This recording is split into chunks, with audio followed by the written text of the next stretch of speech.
about to leave, already packing, come with me. Hello friends and enemies.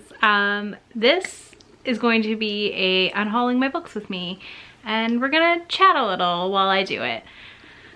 Because here's the thing, I'm running into things. I'm packing up things to get the house ready to go on the market. Anyways, I have 2 bookshelves upstairs. I try to curate even bookshelves with classic romances with beautiful covers that I love, favorite books I've read in the past, and then books from travel. One of my favorite things to do when I go somewhere new is to find a bookstore and go buy a Penguin hardbound, like cloth-bound classic or something. Like, I really like picking up these like really unique books. So we're gonna go through that. So yeah, we're gonna cut to B-roll, probably some voiceover of me talking about why I'm unhauling things and through that process. And then I will do a full unhaul at the end. I will have timestamps for you down below if you don't care and you just want the unhaul. Yeah, and let's get right to it because I gotta get rid of some books. I'm gonna do an overview of the shelves for you so you can kind of see how messy they are right now. Like, these bottom shelves are a disaster zone. About to see the world in action, what we can be, life with no distractions, we'll get away, this is what we waited for. Take my hand, we'll make it somehow, we can. I think it's really important as a booktuber to be pretty transparent on the consumerism aspects of being a creator. So I definitely have fallen into the trap of buying mystery boxes or things like that to support small businesses. And I do think like that's okay. Like, I have the disposable income to do that. But if you don't, like, there is no pressure to have full shelves, tons of books. Like, you truly can do this with no books. And I've discussed it many times on my channel how I am a digital reader predominantly. And that means that I really can keep my shelf space to a minimum of books that I've not read and a minimum of books that I don't love. Like, I don't need to keep a book that I don't love. But, you know, it's just hard. And I think it's really important to, once a year, twice a year, take a deep look at your bookshelves and pull things off that you are no longer loving or interested in. Because at the end of the day, I would rather a book go to someone who is going to love it and want to read it, or who maybe couldn't have bought it otherwise, than sit on my shelves as decoration. The other thing I want to say is, like, it's okay to, like, just say, you know, I liked this book and I don't want to keep it. And I do a lot of that in this video, to be honest with you, because I did find books that I thought, you know, I'm good right now. I don't need this. So keep that in mind when you curate your own shelves in the new year or before the new year. And yeah, it's okay to do that. Like, there's absolutely nothing wrong with it. But yeah, I think, you know, we hear a lot about different books and hype for different things, and sometimes think, yeah, I have to have it to be part of the crowd, and you really don't. There's plenty of creators who don't own really any books. I personally just like having something to buy when I go into the bookstore. So this is why I have my shelves and why I fill them with books I love. So yeah, just, you know, it's okay. It's okay to not buy everything. And it's okay to choose to buy everything. I think there's a choice within it all for everyone. And, you know, you got to do what's right for you. I'll die with my own doubts. Be free with me. Let's go, let's be free with me.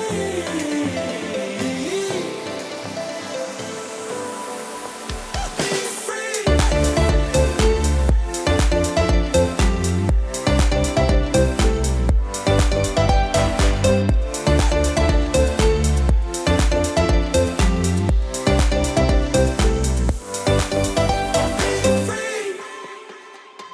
Not looking back, eyes on the freeway, Bonnie and Clyde, a classic cliche, we're on the run, this is what we waited for. Take my hand, we'll make it somehow, we can. Okay, here are my completely pretty much tidied up shelves. These guys are getting boxed up too. So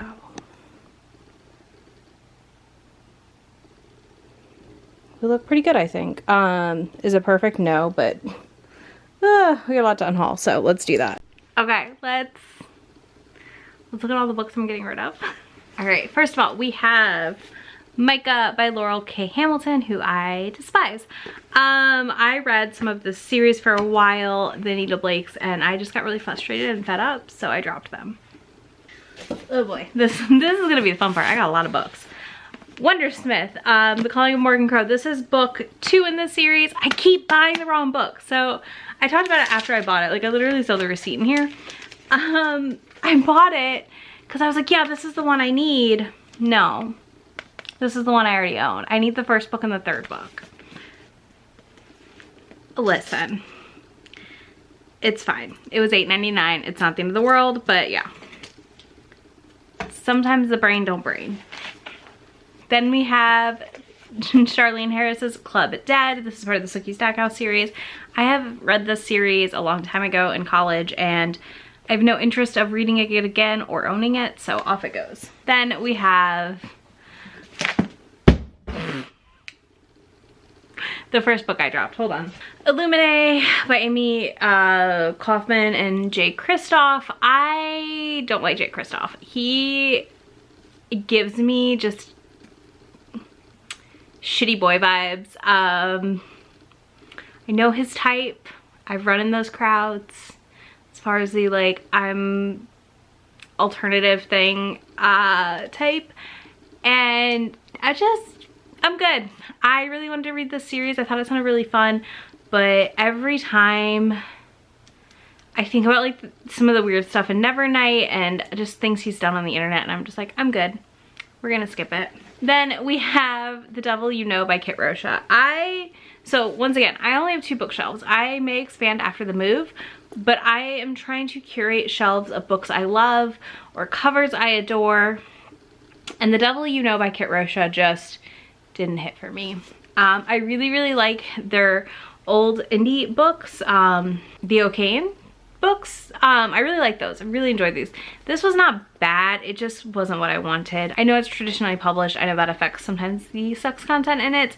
And this just lacked their normal pizzazz. It was not bad. It was like not terrible bad. It just wasn't great. And if I read the sequel, I will be getting it from the library and not owning it. Then we have We Set the Dark on Fire by Taylor K. Miha. I loved this book. I can't remember. I think I read the sequel.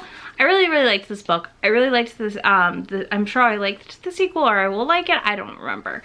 Either way, I really enjoyed this, but I felt like I would like to get it rehomed into a little free library locally or somewhere for someone to pick up and really, really enjoy. This is a sapphic YA romance, and it is really, really interesting, really cool world, beautiful cover.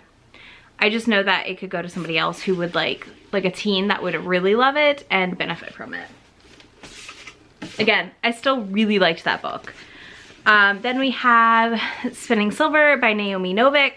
I also enjoyed this a lot. I have the audiobook, and I was thinking about it. I'm like, I'm never gonna pick up this one to read. If I pick it up again, I will probably pick up the audio and re-listen to it. I don't need it on my shelves. Then we have another badly behaved author. So we have The Lady's Guide to Petticoats and Piracy by Mackenzie Lee. She just keeps stepping in it, and I just don't want to have her books anymore. So I did keep one book that I had that's signed, but everything else is going. So that means this is going, and then I'm also getting rid of Bygone Badass Broads by her, which is 52 Forgotten Women Who Changed the World. I did not read this, but if I decide to, I could get it from the library. A really cute copy of Emma by Jane Austen. I've never read Emma. I need to actually read Jane Austen. I have these beautiful cloth-bound editions of all of Jane Austen's works, so I feel like I don't need duplicates. Then we have an ARC, which is You Had Me at Ola by Alexis Daria. I really, really enjoyed this, but because I have an ARC and I have a signed copy, I felt like I don't need 2 copies, so I'm gonna go ahead and get this passed on to somebody else who would enjoy it. I also have Put In by Julie Murphy. I liked this one. I loved Dumpling, and I really liked Pumpkin, or what, the one that just came out recently. I really liked that one as well. But I didn't like Puddin' as much, so I'm thinking to go ahead and let Puddin' go and go on to someone else who will love it, because it is a good story. It just was a little too YA. I mean, it's YA, and it just was a little too immature for me at the end of the day. I don't always enjoy. I just didn't enjoy the storyline in this, is the best way to put it. Now we start the paperback monstrosity. So my biggest weakness is cheap paperbacks and blind bags of paperbacks. So I have a lot. First up, I have a Harlequin Desire called Hot Nashville Nights that I am going to go ahead and get rid of because I don't see myself reading it. This one's like a celebrity romance. I don't usually like celebrity romances immensely, so off it goes. Then we have Witchling by Yasmin Galorn, which I read in for a Who Picked This book club and did not like it, so it's gonna go. Stunning cover, but I'm not keeping it just for a cover. Then I have Roxanne St. Clair's First You Run. I think this is a romantic suspense. I don't think I'm gonna pick it up. Then we have The Warrior's Touch by Michelle Willingham. I know nothing about this. I just was looking at the cover and kind of like glanced at the back and was like, I'm good. Next we have Piece of Work by Stacey Hart. This was okay. This is signed, but I didn't like it enough to like want to keep it, to be honest with you, and I was only holding on to it because it had it signed. I'm happy I supported her. This was a fun read. It just wasn't my fave. Again, I try to keep 4 to 5 star books on my shelf predominantly. Then we have The Girl Who Circumnavigated Fairyland by Catherine M. Valente. I tried to read this. I was not engaged by the writing. And then Catherine said some like weird shitty shit about the South on Twitter and it made me mad. So I was just like, you know what? We're just not gonna read this. I do think this is a middle grade and it made a lot of people really like it. I don't think it's like bad at all probably. I just like when I tried to read it, it wasn't what I wanted in the moment. Now we have like literally just random romance paperbacks. Candace Camp's Promise of Tomorrow, or Promise Me Tomorrow. This one has a really, hold on. This has a very cute step back. So this has a very cute step back that I was thinking about keeping, but honestly, like I'll probably take a picture of it and then pass it on because I don't need it. I don't need it. Then I have Linda Lale Miller's Creed Legacy. I believe this is available in my library if I decide to read it, but I have not been in a cowboy mood in years, so I just don't know when I'd pick this up. Then I have Maisie Yates, Smooth Talkin' Cowboy. I got this at a KissCon event and I just, yeah. Again, cowboys, same problem, right? We have Carolyn Sparks' Vamps in the City. I've read the first book in this series and I don't see myself going back to it, so hopefully somebody else will be thrilled to find it.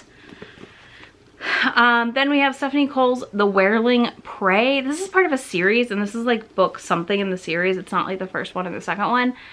So I figured somebody else would be thrilled to get it. I also have Sherilyn Kenyon's Seize the Night. I have Acheron on my shelves, which is the last Sherilyn Kenyon I want to read. I don't really want to have a bunch of her books on my shelf. She was one of my intros to paranormal romance, but she's just not somebody I want to read forever. Like, I want to keep reading or collect. Next, I have Phantom Pleasures by Julie Leto. This is a demon romance, I think. No, so this one talks about the G-word, which is a slur. If you didn't know that, that is a slur. And I'm just not interested in reading anything that follows something with a slur in it. It is the slur for Romani peoples. So yeah, I just was like, ew. This one I actually probably won't pass on to anyone. I will probably recycle it. I know somebody in the comments is screaming, but I don't want to pass on stuff with problematic items inside or like really harmful things inside. Like the Mackenzie Lee stuff, she's just become like a questionable person. This is like, this could hurt somebody. Then I have Kristen Hanna, When Lightning Strikes.